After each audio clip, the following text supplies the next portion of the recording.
Authentic Football Fan Channel made in Manchester. Today, we have an individual who me and Sam, first and foremost, highly respect. In times of confusion with United, when we're not quite sure what's going on and Eric Ten Hag's tactics are all over the place, and we're looking for someone to kind of provide those specific niche qualities on players.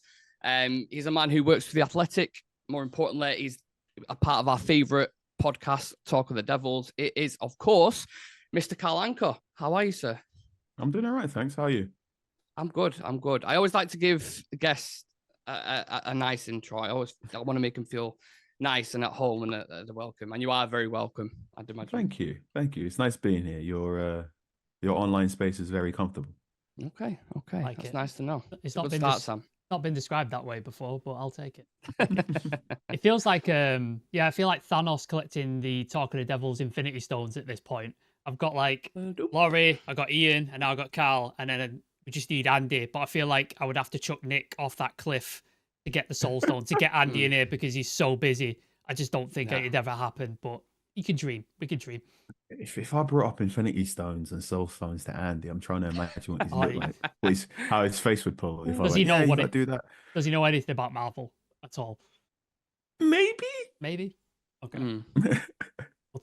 We'll take it. Maybe his limitations are like Spider-Man, potentially, I'd probably say, and then that's as far as it goes. What we like to do with all of our guests, Carl, just a quick fire. So 5 questions. It's going to be, slightly separated into certain topics, but I'm just going to go for it, okay? And you just hit me with whatever answer comes first. Right, so starting off with a hard one.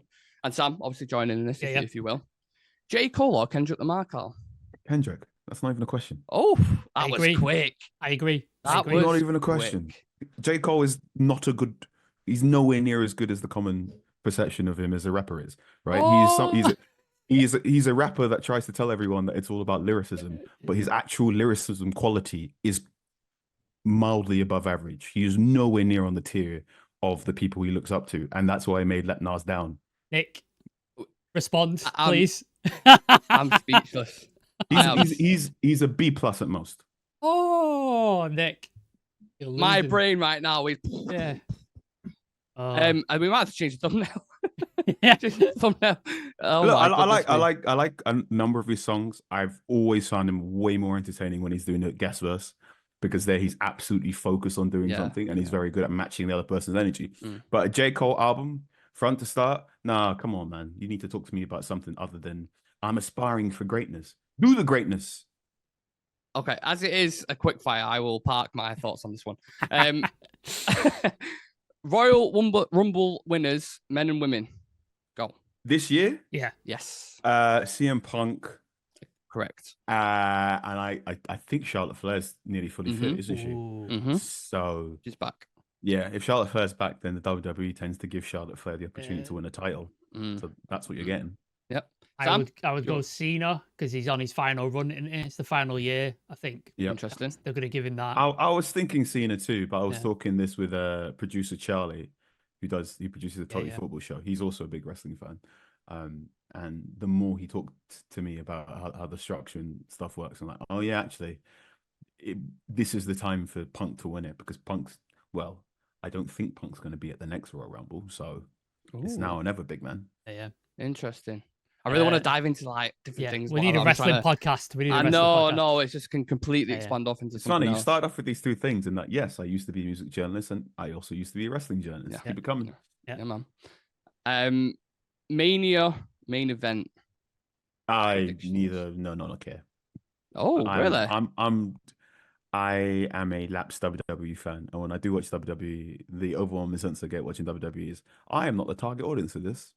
Okay. We're too old now, aren't we? It's too old, we're beyond. I'm too old, and like even the way it's produced, and I'm sure this will come up later on in our conversation as we talk more about football and the nature of the football business. But one of my more common grouchy complaints is that there are a number of entertainment mediums now that are so focused on looking cinematic and getting fans to go, wow, this is cinema, that they've actually stopped doing the thing that they're actually good at. And I feel this all the time, whether it's this 8K camera on a WWE superstar and they're talking, I'm like, what are you doing? This is not wrestling. Why are you're so busy in trying to make a crap looking film instead of actually giving me a wrestling product and telling a coherent story in a wrestling ring that isn't a schmoz? And that is why I do not watch WWE week to week. Also, the Manchester United basically making it impossible for me to watch Manchester United WWE week to week. So who's the WrestleMania main event? I don't know. Let me know when that's decided. Okay. Well, if sorry, Sam. No, I think it's going to be some sort of Cena Punk thing or Punk. Some Punk's going to be involved because he has to have his WrestleMania main event, doesn't he? Because that's what he's been banging on about. Yeah, it will be. It'll be Punk and Rhodes, in my opinion. Yeah. And maybe a Gunter and it should be Seth. Punk and Cena. Yeah, I get it. I get it. Not to spiral off, but I don't rate Seth Rollins at all. What? No. His character is terrible. What is his character? Watching Seth Rollins now is hard because I'm watching him. You used to move like lightning. Yes. Whereas now he's just adequate, above too average. gimmicky as well. Maybe I don't know what his gimmick is though. He comes out in flamboyant outfits. That's it. Like, what is his character? I don't know what it is. What's Cody Rhodes' character? I don't know either. I don't know that either. It reminds me of Homelander a little bit. But this is it, right? And I'm 33 years of age, and I'm watching a lot of these WWE people. I'm like, what? That's not a character. That's a catchphrase. I do not understand why everyone is so jazzed on Jey Uso. Nope. Well done. Saying the word yeet is fun to say. What else?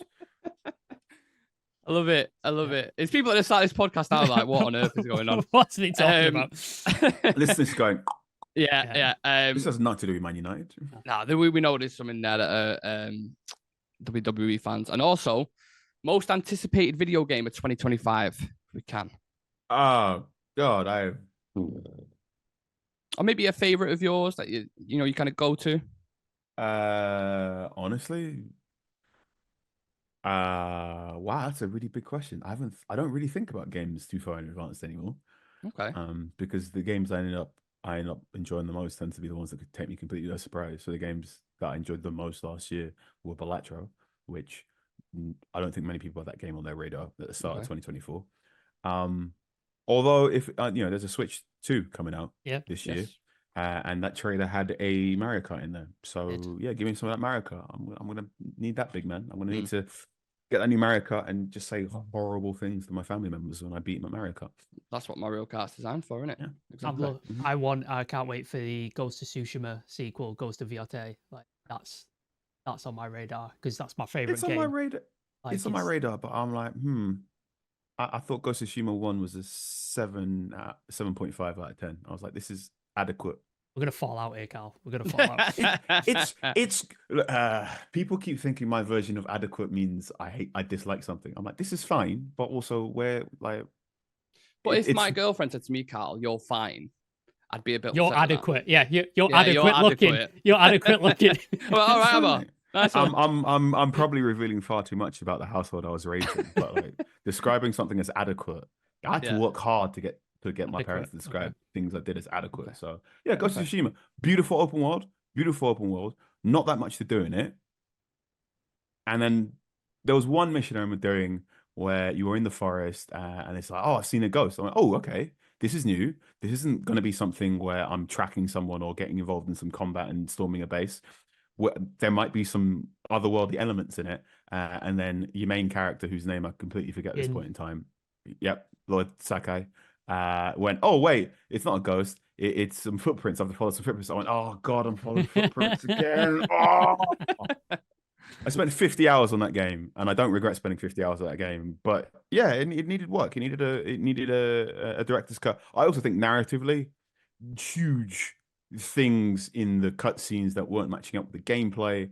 That felt like a game that was supposed to have a morality bar or gauge in there, and it didn't. I think that game would have made way more sense narratively if Sakai dies when you are storming the beach and Yuna steals his armor. So the ghost bit. So you spend the whole game and she's wearing full armor, talking to all the family members, and she can't see him. And like, why are you acting like a ninja? Because he's not actually Sakai. That would have made more sense narratively speaking. To me, the person who's never written a completed video game in my entire life, but has written things. Like it. Anyway. Sam, I can see your head, Sam, going like that, but These are not quick fires. I'm so sorry. I know, I was about to say, I'll do the last one, and then Sam, I know you're a big film guy, so please, these are quick fire. Please do remember that. Underrated cinema classic. The last Oh my quick fire God. question. Oh, I hate the word underrated. Oh, adequate cinema classic. Adequate cinema classic. Okay. If the film Clue ever pops up on a UK streaming service, you will probably find me tweeting Clue's back on streaming. Have you Okay. seen Clue before? You should go and watch Clue. I also think if you are someone who is dating and you would like to bring a person you fancy home for Netflix and chill, I would highly recommend you get the Robin Williams film, The Birdcage. That's a really, really fun film. Good film. Yeah. And it's just really nice to be like, hey, this is a hilarious film. I'm going to pour you a drink now. Okay. Good I film. like that answer. Sam? Oh, God, I could And keep please, going in for... just name the film. Yeah. Don't start giving me a I'll thesis move on. because I know what you like with Yeah. films. No, I've wrote a master's degree on it. I don't need to do like thingies. What was your master's degree on? I wrote What was it specifically? Yeah, I wrote it on sort of slasher remakes in comparison to the 80s counterparts and like why they were made, like what were the sort of industry sort of thoughts on it. So that was I would like to read that. I'll send it to you. It's really boring. It's 25,000 words on that, so I'll send it to you. That's fine. I read like 40,000 word things on football teams. I will recommend there's a horror film from like I think it's the 40s or the 50s called Peeping Tom, and it's like the first slasher film before Psycho. Yes. Go check that out. Okay. So if you're a fan of horror films, slash films, it's before Psycho, so it's like go check that out. Okay. Should we talk some football, lads? Yeah. Let's do it. We've talked about underrated films. Let's talk about some underrated gems. There's a lot of talk at youngsters at Manchester United at the moment, Carl. Are they going to be, stars of the future?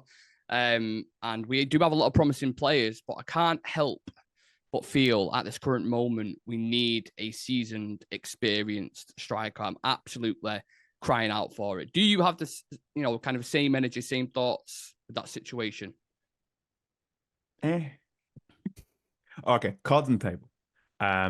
Transfer news is not my area of interest, and the transfer window I find an especially stressful time because you are bombarded with loads of questions from loads of football fans, not just Manchester United fans. Who's this? Who's that? Whatnot? And a lot of it, I'm just like, if, could, maybe, developing, let's see. So, when I watch this Manchester United team, could they be improved by getting a better striker than the two they currently have? Absolutely, positively, fantastic. Yup. Are there some other positions that you could get in the next? We're talking right now on January 30th, between now and February 3rd, that can also get more out of the current two strikers you've got, and you probably have to spend less money to do it. Yes, I think so. And I said this before in Talk of Devils. I went the quickest way for you to get better between now and Valentine's Day to get a left-sided defender, a left-footed left-sided defender. And then you go, whoop, because you just have more orientation, more angles, more crosses into the box. And then all of a sudden, there's just a little bit more for your two strikers to feed off of. The problem with talking about strikers is strikers aren't cheap, right? Any decent striker, and this is quite fun. This is going to be a weird sentence because there was a time when we considered Rasmus Højlund and Joshua Zirkzee decent strikers, and now when I'm in the Stretford end, people are calling them undecent strikers, to put it politely. But Højlund costs 70 million. Zirkzee costs 40 million. And yet last Thursday when I did a Q&A in The Athletic, people were telling me Victor Gyökeres was 60 million. I'm going, hang on, what? Yeah. If you think Gyökeres is better than Højlund, which is a fair assessment right now, how the season's currently going, why do you think Gyökeres is going to cost 60 million? So strikers aren't cheap. There's also just a dearth of strikers. Now, we got warned about this in 2013 by Arsene Wenger in that fantastic thing of, if you pay attention to what Wenger was saying during the 2010s, a lot of it came true. So this is when Arsenal were linked to Gonzalo Higuain, and Wenger said, please forgive me, I'm paraphrasing. He said words to the effect of, we are running out of strikers. And if you want to get strikers, you're now going to have to go to South America more, because I fear we've coached out that je ne sais quoi streak from a number 9. And I feel this all the time in that if I give you a photograph of a big squad of a team that you've never even seen before, or of an academy team, and I go, spot which one of these players is the striker, you might be able to go that one, because strikers just carry themselves differently. And you also find this out where a lot of football clubs, especially at the academy level, don't actually name the striker as your outward number 9, because it's a bit like toothpaste in the tube. You tell a kid at 16 you're going to be a first team striker, then they're just not going to track back in the way they used to, because they're like, I'm here to score goals. So those things yes, United need a striker, but strikers aren't cheap, and United are skint right now. I'll say this a lot on this podcast: skint. I am sure in the summer, when we can squint and tilt a bit and talk to various creditors, there'll be more dough or more lines of credit, and the conversation about striker is more viable. But I think right now, at the moment, and I'm talking to January 30th, and the window shuts in February 3rd, it makes way more sense to me to talk about the other areas of the field that you need to recruit for. And then we can talk about how do you get the 2 strikers already in the door to do better. Yeah. Having said that, you should go out and buy. No, I'm joking. Well, spend 100 million. Yeah. Touching on what you just said, the sort of getting the best out of the 2 strikers we have, because like you said, strikers not cheap. I think there's so many issues in this team at the minute, and it feels like nobody's being played to their strengths. Like, for example, we got Onana, who's a ball-playing goalkeeper, and he seems to be chucking it long every single time, just kicking it long. Why have we got a ball-playing goalkeeper if that's what he's going to do? And then we've got Rasmus Højlund, who, to me, when I watched him before he came to United, he was a channel runner, he was quick, he get yard of space off his centre-back, and then he's spinning behind. Now we're lobbing a ball up to him like he's Peter Crouch in a target man, expecting him to wrestle a centre-back and hold it down. Is he being told to do that by Ruben Amorim, or is he choosing to do that himself? Like, what's going on with the system? Like, why is this happening? Like, why are we doing this? Why is this happening? Why are we doing this? Oh man, the amount of times I asked myself this question in the last 18 months watching Manchester United. Right. Ruben Amorim's been in charge for 17 games. We're talking before United are playing a team formerly known as Steaua Bucharest. So 17 games, 18 games. It is far too small a sample size for me to say this is Amorim's doing, or if this is players defaulting to what they know. And there have been times where you have seen Onana on the ball, hoof it long to Onana, and Bruno Fernandes turns around and starts yelling at Onana, going, "What are you doing?"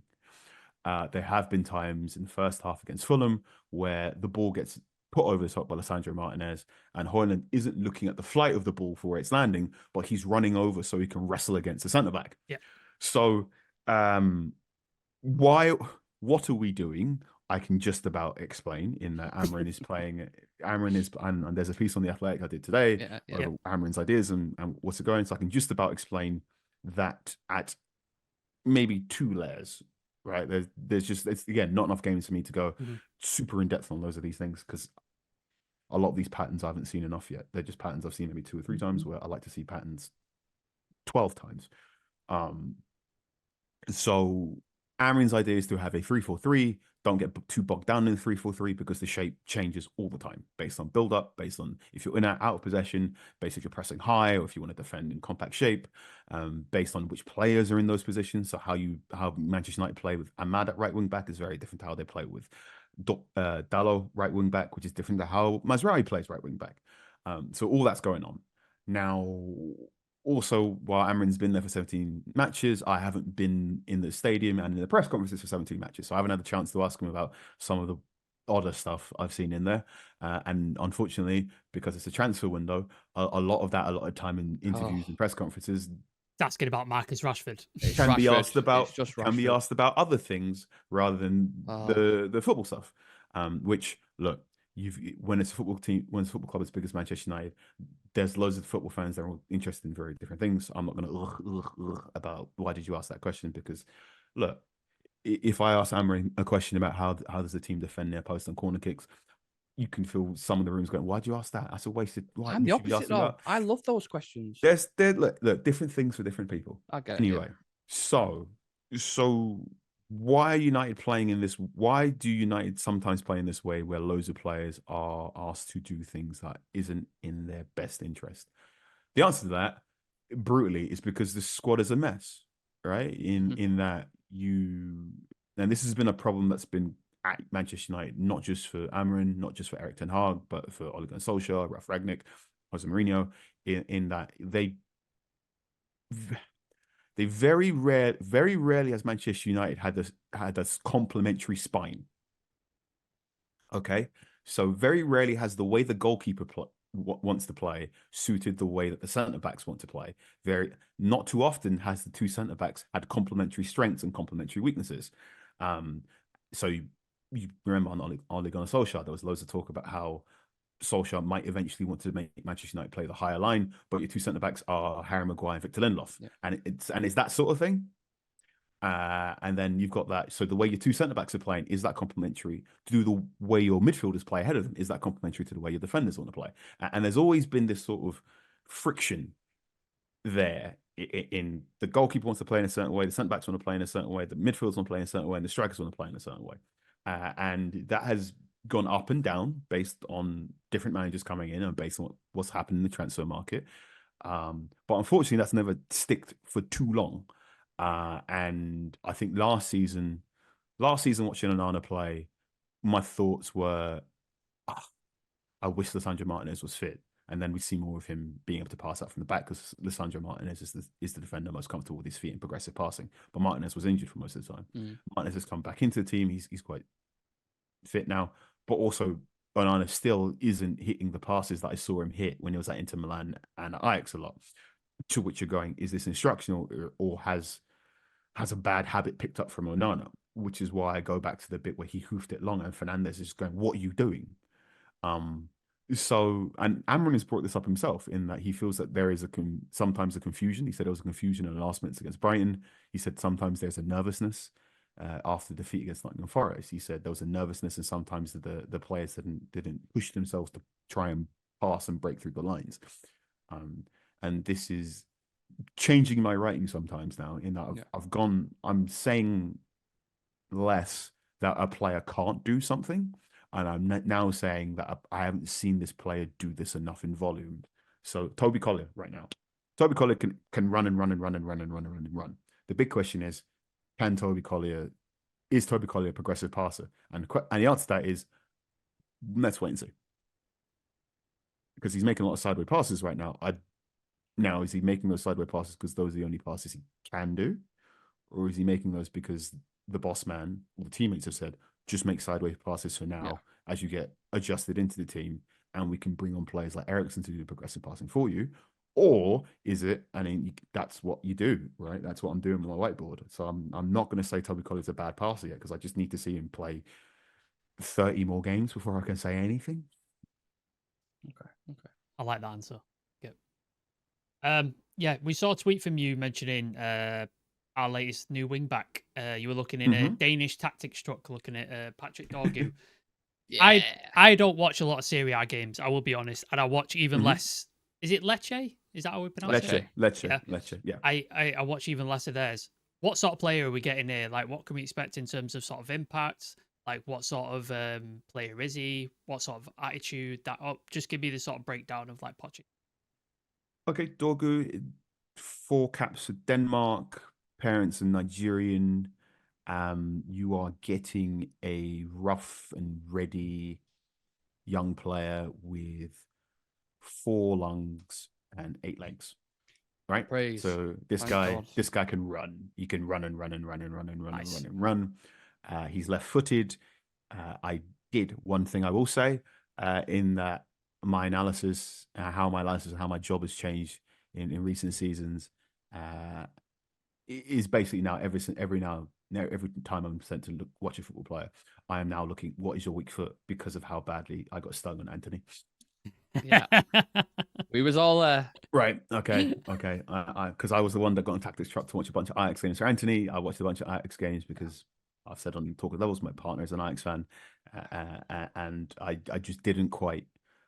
I didn't get how difficult he would find the Premier League and scale upwards. Whereas what I'm looking with Dorgu is he has the aerobic capacity to make it in the Premier League. I think what's quite interesting with Dorgu is he's not played too much at left wing back this season. That's not to say he can't do it. That's more to say that Lecce sometimes more often play with the back 4 than they do with the back 3. The also interesting thing with Dorgu is that he's played right wing a lot at the first half of this season because, and I'll always keep bringing this up, there's just a worldwide dearth of left backs.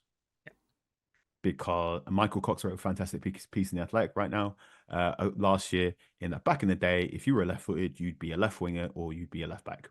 Whereas nowadays, if you emerge in your Sunday league team, in your youth team, and you're left-footed, coach is going, "Can you be left centre back because you want the passing angles there?" Or they go, "Do you want to be a right winger and cut inside and shoot on your left?" So the pipeline for left backs and left wingers and left wing backs isn't what it used to be. And Dorgu himself has had a similar thing where more because it's Lecce, because it's Serie A, Dorgu's been playing senior level football at Lecce since 2023, and yet he's already had 3 coaches. Hooray. So more than one of these coaches at Lecce has tried him at right wing as well. So you look at the raw stats in the minutes, he's played quite a bit at right wing, because I think more than one manager's gone, can you do a Saka style experimentation? Can you do a Gareth Bale? He's absolutely got the physical capacity to do that. His crossing from the right hand side is pretty fun. Kind of looped crosses towards the penalty area and the back post. Again, one thing that I'm trying to talk with our data team at The Athletic is, how do you evaluate if someone's a good crosser or not? Because while the data can calculate how many crosses you do, if you really think about it, no one does enough crosses in a game for us to, a different sort of game now, isn't it? How many times do you whip in more than 3 crosses in a match? Doesn't really happen.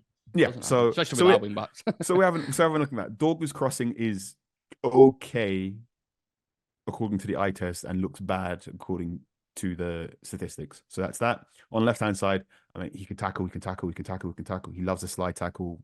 He likes to box you in. He can get sold dummies a lot, right? If you a winger who likes nutmegs and croquetas, Matoma would give him a bit of a headache. Okay. Jacob Murphy would be an interesting duel because Jacob Murphy likes to fight.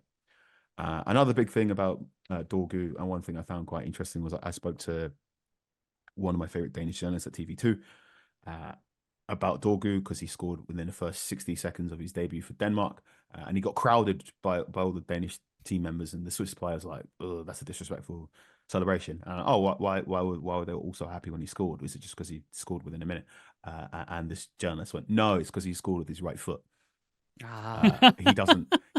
He doesn't score too much with his right foot, which is why I went back in the tactics track and went, "Oh God, do you have a right foot?" He has got a right foot. He can cross, he can pass, he can dribble. He's very fond of a croqueta when he's on the right hand side. He wants to cut inside. So there you go. I've completely given you my 2,000 word piece for fun. For free. No, there's way more. There's way more in the article about him as well. So please do go read the article if you are watching. Like, I'm a subscriber, Nick's a subscriber. Please do go read it, because it's really worth your time. He's a player who I don't think he's gonna. I think we might have to wait until after Valentine's Day to see him make his debut. If Manchester United was a bit less dysfunctional, I don't think he'd be making more than 30 appearances this season, shall we say? Okay. But because Manchester United are in such a higgledy-piggledy, he might end up playing probably a bit more games than you'd expect. And I think there might be 2 or 3 times where he goes, "Ooh, that's a bit." Or to put it another way, do you remember when Malacia first arrived in England? And there were 2 or 3 times where he just got absolutely done in terms of positioning. But because he's so determined, he just jumped back up and go, "Oh God, I was out of position," and just like leg it backwards, dogged. And I think that might happen a couple of times in Premier League games when he arrives. Is that he will be out of position when the throw in or the pass is made, but he's so quick and so dogged, and thankfully he checks his shoulders so often. He might be able to get there. When I was at university, my screenwriting lecturer explained to me a term called Tom Hanks smart, which is where you're smart enough to get yourself out of a situation you were stupid enough to put yourself in the first place. And I think about this a lot with fullbacks. Young fullbacks are Tom Hanks smart, in that you are quick enough to get yourself out. You're physically quick enough to get yourself out of a situation that you were mentally a little bit too slow and put yourself into. Like a Wan-Bissaka type thing. He's not that quick, but he's going to get that tackle and he's going to get himself out of it no matter what. That Wilfried Zaha thing was a very good Tom Hanks intelligent fullback. Yeah. Question to you, Nick. Player in the Premier League right now who name me one player in the Premier League right now you go, Alex Ferguson would have bought you in 2008. Cole Palmer. Interesting. I think Sam? You took mine, Morgan Rogers. Like that was the guy I was thinking of because I looked at him when he came through. Did he come through City's Academy? Was it City's Academy he came from? And I remember him playing with Cole Palmer and stuff like that. And then I've seen him for Villa, and I'm just like, yeah, Fergie would have just snapped you up straight away. Like you just would have gone to Villa and gone, we're having him. That's it. Listeners, please let us know in the comments. Yes. Give me your top five Premier League players that you think Fergie would have bought in 2008. Good comment. I would also throw Branthwaite in there as well. Sorry, just to I think Branthwaite would be one. Yeah, I could see him. But I think Ferguson would have bought him much earlier on. Yeah. Yes. Yeah. When he was it Carlisle they bought him from Everton? I mean, he's done Carlisle, PSV, Blackburn. He'd have snapped. He'd have gone for him at PSV, I reckon. PSV era, yeah. Interesting. I've got a from PSV. Anyway, sorry. Yeah. Just a quick tactical question. With the wing-back situation, if we do solve that, does that fix a lot of issues we've got with sort of chance creation and goals and stuff like that? Because I was looking up some statistics, like the expected goals for Rasmus Højlund was like 121st in the Premier League, and Xerxes was 70-something. I can't remember the thing. Yeah. Does that wing-back situation then resolve some of that issues? Because I think that's the biggest issue we're facing is like the chance creation and the actual goals going into the back of the net. Does the wing-back situation fix some of that, or is it so much marginal? I can tell you're an academic because you said resolve some of it instead of just fix it outright. Yeah. That's a person with a master's degree right there. Yeah, there you go. It's about nuance. Right. Okay. So big thing about what we've seen at Amrin, the way Amrin Sporting team is that the ball progression and the how do you get the box from the edge of your penalty area to the edge of their penalty area? The early stages, so the bits where you're trying to get past the halfway line, are being taken care of by your central centre backs and your wing backs. Now, when it was Ten Hag, it would be Onana, centre back, midfielder dropping deep to collect that thing and go. And this is why I was so when United were linked to Ugarte when Ten Hag was there, because I went, that puts loads of pressure on Mainu. Because Ugarte is not a player who can do that comfortably. Mainu is, but also Mainu is young, still developing, and he's not the strongest.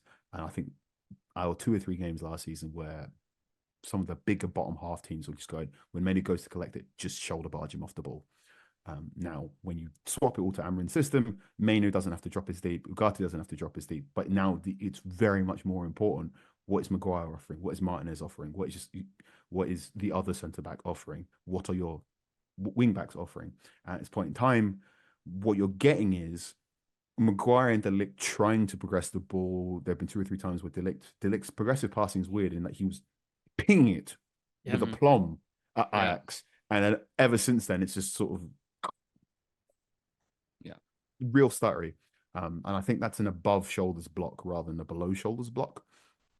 I remember Tuchel got into him about this at Bayern Munich. He was talked about this when it was at Juventus. I think it's, depending on how you read the Google Translate bit of the Italian newspapers, some of them really liked his passing, some of them really hated his pass. So that's the thing. Now, the big problem was when you have Dalot on the left-hand side, because he's right-footed, he's going to want to cut inside. So no one was holding the width on the left-hand side. And Mazraoui, again, while he has his merits, not a powerful ball carrier, and he's not a particularly great, and he's not an outstanding crosser, right? He's not someone who's going to drop someone with a dummy, get down to the bar and then whip it in, Antonio Valencia style. So what you have had for notable periods in games on Amrin so far is this horseshoe of your back five going back and forth and back and forth and back and forth. And loads of teams now are basically playing like a snowplow going, just completely cut off the supply in the middle and just force them into this negative sterile bit. And then eventually Dalot will try and cut inside and you can win the ball off him. Or Mazraoui will come downside and you can beat him off the ball. Or Ugarte will try and carry it. And because Ugarte is not the most comfortable carrier, you can do that. And that's what you've seen so far. That's why you had those 5-minute periods in games where the ball is just not getting up enough. Now you put Dorgu in there. Dorgu's he's a lot stronger as a ball carrier. He's got a very good sense of balance. He can do a couple of skill moves. He's also naturally left-footed. So I'm sure Amrin's going to be, you just stand on the left, you hold your width, and that will stretch defenses a bit more. This now that creates a sort of miniature duelist who plays right wing back, and also it creates other situations. I think Mazraoui can be right centre back if you want. Yeah. If you want I prefer him there, to be honest. I think his passing from right centre back can be quite interesting there. I think this is why Ahmad's been so important when he's played right wing back as well, because Ahmad can go outside and inside as well. So that I mean, yeah, the short answer to your question is yes. This fixes the ball progression bit. This fixes getting the ball from the edge of your box to the edge of their box. However, and this is the thing where we can talk again. We can do a whole podcast about this. This doesn't solve a very weird problem that's going on with both of our strikers, which is they just don't shoot enough, right? And Højlund last season, even during his good purple patch, he doesn't shoot enough, and it's this is not me saying he's not getting enough service, but there are bits where you're going, make a run, gamble, just. Ole Gunnar Solskjaer once said he wanted United's forwards to be willing to break their nose. About Martial, was that?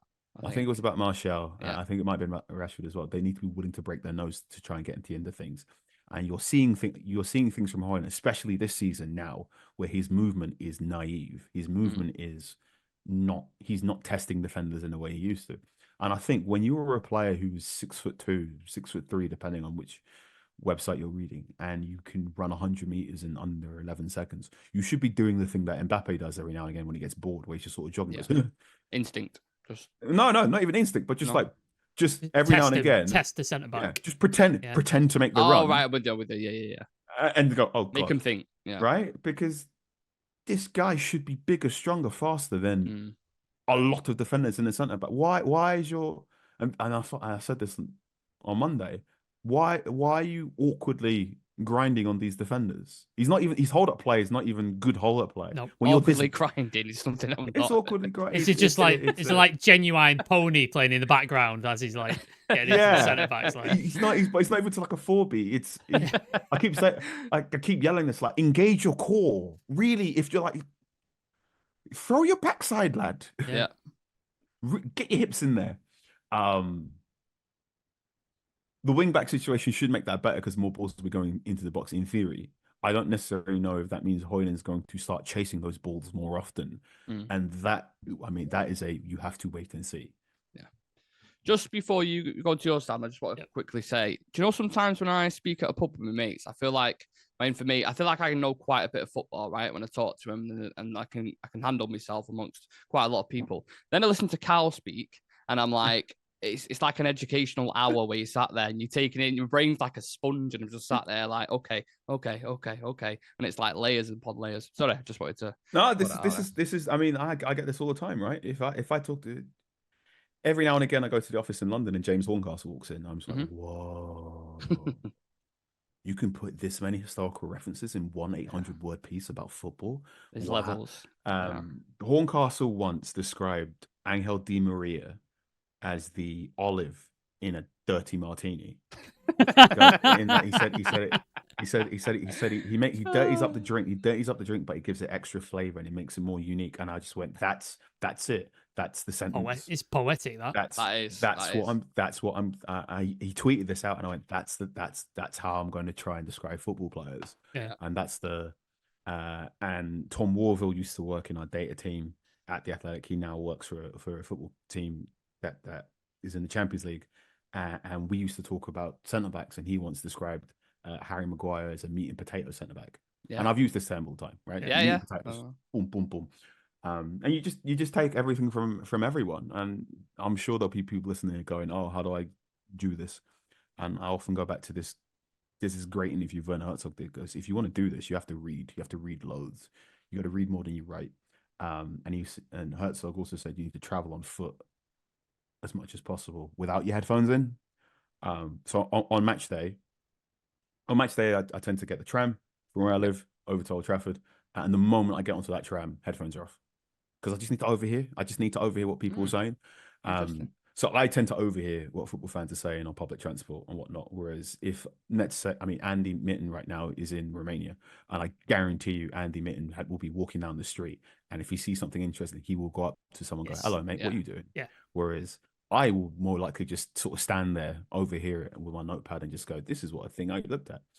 So it's just levels and layers. And I've seen Andy completely disarm some of the scariest men I would never want to speak to at a football ground. And I'm like, right, how do I get to that level? It's it's weird in that I consider myself a complete baby in this industry. This is my 5th season covering Manchester United, I think. Yeah. Well, my first season was 2021. I consider myself a complete baby still because I'm in the press room next to journalists that have been covering Manchester United for 15 years, 20 years, sometimes even a lot more. And yet every now and again I get an email from a university student going, "Oh, I've been reading your work since I was however long." I'm going, "Excuse me?" And they think I'm an old person. I'm like, "No, it's just a baby." But it's a fascinating industry because obviously this is a lot of people's interest and number one hobby, and then you have to try and take it. Well, you have to add a layer of professionalism to it. I don't mean professionalism as in wear a suit, but I mean professionalism as in the academia bit, or at least my interpretation of it is the academia bit of how can I actually explain a lot of the X's and O's and what's going on, and also how do I make my explanation of those X's and O's readable? Because I see a lot of stuff, I see a lot of threads, I see a lot of people use the word relationism. I'm like, that's not a thing. It's just not a thing. Yeah, no, I think I first spotted you on TIFO, and you were in a lab coat explaining something. I remember that. And then I think I've read an article when you covered Southampton. I believe, did you used to cover Southampton? I did. I covered Southampton for 2019, 2020 season. Yeah, so I remember reading something then. So I've been following you for a while, and obviously talking to Devils. Me and Nick been a fan for a while. I think we met you all at the first Manchester show. Don't think if we met you, Carl. I think you were surrounded by people at that time. Yeah. But we got speaking to Laurie and we spoke to Ian and stuff like that. But yeah, because we're such big fans and we want to grow this sort of channel to a similar level. If we can be half as successful as you guys, then we've done something right. Absolutely. What do you think has resonated with people? Like, obviously, you sold out live shows. You get me and Nick asking you on Twitter when a pod's dropping after a game and stuff like that. Is it the chemistry, you guys, between you? Is it the differences in your personalities? Like, what is it, do you think, has resonated? I think, one, you've got a podcast that's got an amazing host in Ian. Yeah. So when Talk of Devils started, I was the host. And I had some problems with it. I actually had text James Richardson for advice as to how to be a better host. And he gave me some really interesting advice on how to be a host that I still cherish to this day. He basically gave me an explanation as to when you're a host, it's all about setup of a joke, whereas when you're a guest, you get to tell the joke, and it requires a level of ego death, essentially, because most people, you put a camera, you put a microphone in front of them, they want to be the one to tell the joke, or they want to be the one that and go, whereas a great host very often will just go knock knock and then give that to the right person. And I think Ian is incredible at that. He's really good. Yeah. And now he's got to the point where he can tell his own jokes and they're all hilarious. He generally cracks me up all the time. I love so you've got that. I love Terraced Ian. That's my favourite Ian. Yes. Like, that thing was hilarious on the podcast. I quite enjoy Sunday evening Ian drinking red wine. Big fan of that. Yeah. So I think we've got an incredible host who's multifaceted, multi-talented. Is at loads of these games, is at loads of other games as well. So he can bring us wider perspective of what else is going on in the Premier League. So you've got that. You've got Laurie, who, I mean, he either has a clone or he doesn't sleep, or he might be one of those people with a special like Michael Jordan gene where he doesn't need to sleep that much. And he didn't used to have 2 phones, but the guy is well connected in his phones. He's got a very big phone book, and he, as Andy says, he's a news hound. He's incredible at finding out what you want to know about your football club, and he can bring that. So he gives a level of insight and information as to what's going on at Manchester United that is unprecedented. And it gets to the end of the season, it gets to the end of the year, and Laurie does his big read on this is what's been going on at Manchester United, and I'll clear up my afternoon because he's putting stuff in there that even I don't know. So when he did the big Ralph Ragnick one, and he included the tidbit about information being fed through AirPods, I was going, gold. But to know that, and to not give that away the moment you find that out, or to hold on to that and put it through this much more comprehensive piece is really good. He's got a very, very good feel for a shape of a story.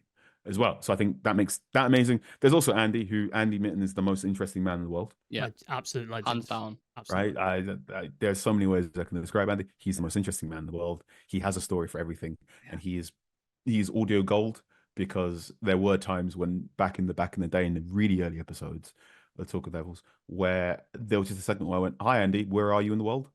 And he'd give you an answer, and you're like, "What? Why are you there? Yeah. Huh? Or there are times where you're talking about a former Manchester United football player, and you go, "Andy, have you ever met him?" And then Andy will just go off this weird tangent about how yeah. he No, but I met his cleaner. And then, yeah, right. So you've got Andy, who's got an incredible knowledge based about the history of Manchester United. He's incredibly, because of his work with United, because he's founded United. We stand. He's got his finger on the pulse on stadium culture and fan culture in a way that very often gets overlooked when you talk about Manchester United. Yeah, there is you can very easily do a Manchester United show, or very easily do an episode of a Manchester United anything, and just talk about transfers, right? And not mention once about this. But when you get Andy in there, Andy brings up the Stretford enders and gives you local knowledge and does this and does that. He puts the Manchester into Manchester United, as Sir Jim Ratcliffe like to try and co-op. So you've got all them there, and then you've got me, and you tell me what I'm good at. Analysis, breakdowns, tactical knowledge, like you said, explaining tactical things in a way that my idiot brain can take it on board and go, I understood what he said. Absolutely. So you got all them. So I think we cover all the bases. We actually like each other, which helps. Really helps. There's been many a podcast I've listened to where there's been like a noticeable shift in the chemistry, where you're like, these two don't get along as much as they used to, or it goes up and down. One of my favorite video game podcasts had a pronounced section where I went, this person keeps interrupting this person. This is getting a bit awkward here. But we all genuinely like each other. We've all bought each other beers before. No one's getting annoyed at each other about rounds. The fact that we're all at the games, or there's at least one of us, maybe even two of us at these games, I think helps in that. Yes, Manchester United are one of the most televised football teams in the world, but there is just a certain amount that you get when you go to a stadium that isn't quite there if you watch it on television. I believe one member of Stretford Paddock said getting to Old Trafford is like going to sit at a chef's table, whereas when you're watching it, you're just watching Saturday Kitchen. It's that difference. So I think that helps us as well. And then the rest is just this weird alchemy that sometimes I don't even know. Sometimes I'm just partway through an episode going, what? Why we spent the last 5 minutes talking about the tram system and Rita and Coronation Street. But there you go. That's what makes it good. Sometimes I think it's. I mean, how do you make any form of entertainment good? One, absolutely know your shit. Yeah. So make sure when you're doing be it a podcast, be it a TikTok thing, be it writing, you are there and you know what you're talking about. And not you think you know what you're talking about, but you know what you're talking about. You've done your fact checking, you've done your reading. Two, just because you know what you're talking about doesn't mean the way you're talking about is actually interesting. We saw this a lot in the 2010s, in that there were loads of very, very funny journalists, and you put a camera on them, and then it's just like, because it's two very different skills. So there's that. I think we put a real big effort into making the podcast sound really good. Producer Ollie is an amazing audio producer, so he makes sure every episode sounds great, even when dinguses like us are not putting our microphones in the right place, or we forgot on our microphone because we didn't take it with us in the European game. So we really, really spend a lot of time on our audio quality in there. Just be able to bounce each other around, right? I think I love the bit in the podcast where Ian stops being the host for a little bit because Andy's now bouncing questions around everywhere, or there's the bits where I'm playing point guard for a little bit. So you can share the rock there too. The most important thing, know your stuff, be entertaining in the stuff, in how you deliver that stuff, and have fun.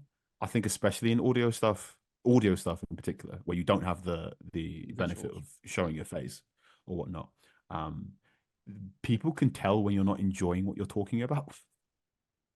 People can tell when you're slogging through stuff, and I think if you're slogging through it, why am I slogging through it listening to you? So I don't know if that's useful. I don't know if you want to cut that entire bit, but there's loads of chat, mate. Spot on. Just the last question, Carl, and again, we really, really appreciate your time. What are the goals for Talk of the Devils? Do you all have a target that you discuss amongst yourselves that you want to hit? And what's next for yourself on this kind of wonderful journey you've been on? Oh wow, what's in the future? That's an old-fashioned talk show guest sign off. You studied. What's next for Talk of the Devils? I mean we've just announced our live show. We sold out. We're doing a live show in London. There will be more live show dates coming in 2025. In Manchester? There are loads of cities on the Okay. whiteboard as the places. I think it'd be very, very silly Weird. to do a live show and not do one in Manchester. So I think a Yes. Manchester show or shows, who knows, will be there. If you were present at the Manchester show, we did have merchandise. I was. I think that might be a thing eventually. I think I had an idea of doing like an artist depiction of Tom Cruise cocktail, but instead of it being Tom Cruise's face, do Laurie's face. Nice. And then do Talk of the Devils on it. I'm not sure if people would want to wear a t-shirt that has Laurie's face on it, like Tom Cruise's cocktail. You'd be surprised. But who knows? So yeah, maybe. I mean, we've got a bunch of t-shirts and hoodies, and we absolutely need to figure out what we're going to do with that. So there's that too. And then we'll see. Look, the interesting thing when you're writing about sports compared to writing about computer games or wrestling or television is that football, for better or worse, now just does not stop. And having been a former film reviewer and music reviewer and whatnot, there was a point where those things did stop or did lessen a little bit, right? Yeah. There are many people out there who made writing about Football Manager and talking about Football Manager their bread and butter, and then a Football Manager game didn't come out in 2024, which was ruinous. But the people at Football Manager took the very good decision going, no, we want to get this absolutely right. So they had to pivot. Whereas I think the interesting thing about football, the interesting and sometimes difficult thing about football is football isn't going to stop. And especially at a football club like Manchester United, the treadmill's just going. So very often people go, oh, what's next? And you're like, I don't know. I don't have enough time to think, right? I'm working 60 hours a week. I can barely think about what I'm going to do in 3 days' time, let alone what I'm going to be in 3 years' time. But we'll see. Look, I'm humbled, grateful that so many people listen to Talk of Devils. You bear in mind a lot. I mean, I'm recording Talk of Devils most of the time in this room here, and then you go out to do a live show, and then someone comes up to you and goes, "Oh, I listen to Talk of Devils, and I'm driving from Newcastle to this place with my dad." I'm like, "Oh yeah, people listen to this thing on the move." Yeah. Going to sleep. Yeah. It sounds really weird, but your voice has been in my ears as I'm going to sleep. Right. That's the mad thing. I got messaged by someone I used to work with at BuzzFeed who told me that she twice a week she will hear the sound of my voice in her house because her husband puts it on through the loudspeaker. So and we used to work together. So she'd be doing her business like, why is Carl in my house again? which is funny, hilarious. So that I try not to think too much about that because I think if there's that Quincy Jones quote about if you start thinking about the money, God walks out the room. Yeah. So I mean, my intention is always the same. Intention has always been just try and make dope shit as much as possible. Try and stay true to yourself. Try and help other people who want to make dope shit too. Yeah. Try not to get too bogged down in what X or Y is saying about things. Right? Not everyone's gonna like me. There are days where I don't even like me. So I try not to get too bogged down in that, and I just try and go right. Most of the time, I'm going to wake up, and because Manchester United is such a thing, most of the time I wake up and there is someone somewhere in the world who's decided to invade my mobile phone and go, "What's going on with X?" And I go, "Okay, what's a way I can explain this in a way that a lot of people can find entertaining and educational?" And that's what I do, and I'll do that for as long as a large amount of people go, "That was nice," because look, this industry can be really brutal, and this industry careers can be really short, right? I've seen plenty of talented people go do things, and then people come like, "Hey, look, the TV audience they're not having you no more." Yeah. And yeah, look, there was definitely a point I felt when I came over to cover Manchester United where I went, my accent does not sound like a Stretford ender. Is that going to work? And I think now we've got to a point where Man United fans who weren't having me some of them are having me, but also I'm aware that, hey, that might not last forever. So while people are listening to me, I will continue to try and say interesting things. Yeah. And help other people who have interesting things to say, help them say it too. And I suppose that's my goal. Sorry, Nick. I'd just say, like, just on Carl's point, like, our channel, obviously, me and Nick are from Manchester, grew up, born, raised, but the other lads on our channel, we've got 2 Indian guys on there. We've got a guy from Nigeria who lives in York. We've got an Irish dude. And it's just like, to me, like, the accent doesn't really matter. It's like we're United fans. You know what I mean? Like, if you're an educated United fan, that's all that matters to me. I think so. So Manchester United operate on 3 layers. There's the local layer, there's the national layer, and there's the international layer. And the way I always describe this was when I was covering Southampton, most Southampton fans live in Southampton or live in England. Yes. And if they don't do that, they live in Australia or they live in the United States.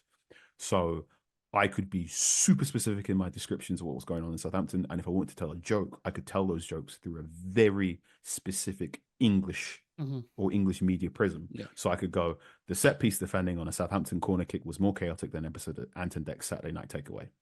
And like, funny, whatever. Or like, oh, I understood what you meant there. Whereas if I did that about Manchester United, you could have a very well-meaning Manchester United fan in wherever in the world going, it's like, what? So you go, okay, let me flip how I describe things. Now that took a while for me to get my head around. It also, one thing I learned, I think within like the first 12 months of me covering Man United, you can't be sarcastic when you describe Manchester United.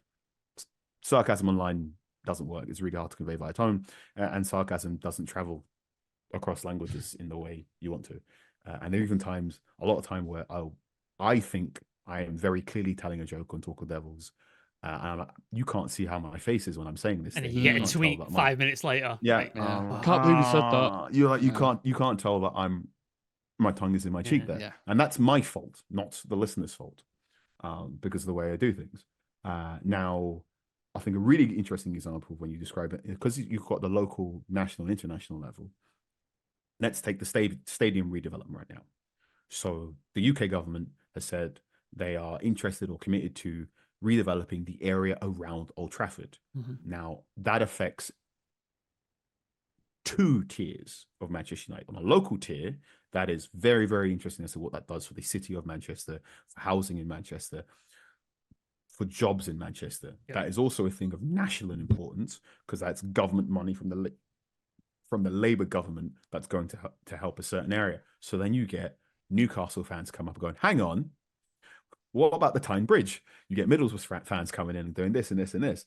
I think you've got that. But then you've also got trying to explain that to the international Manchester United fan can be quite interesting, right? So there have been times when I've been to Nigeria and I've spoken to Manchester United fans who will probably not get to go to Old Trafford in their lifetime. Or if they do, they're going once.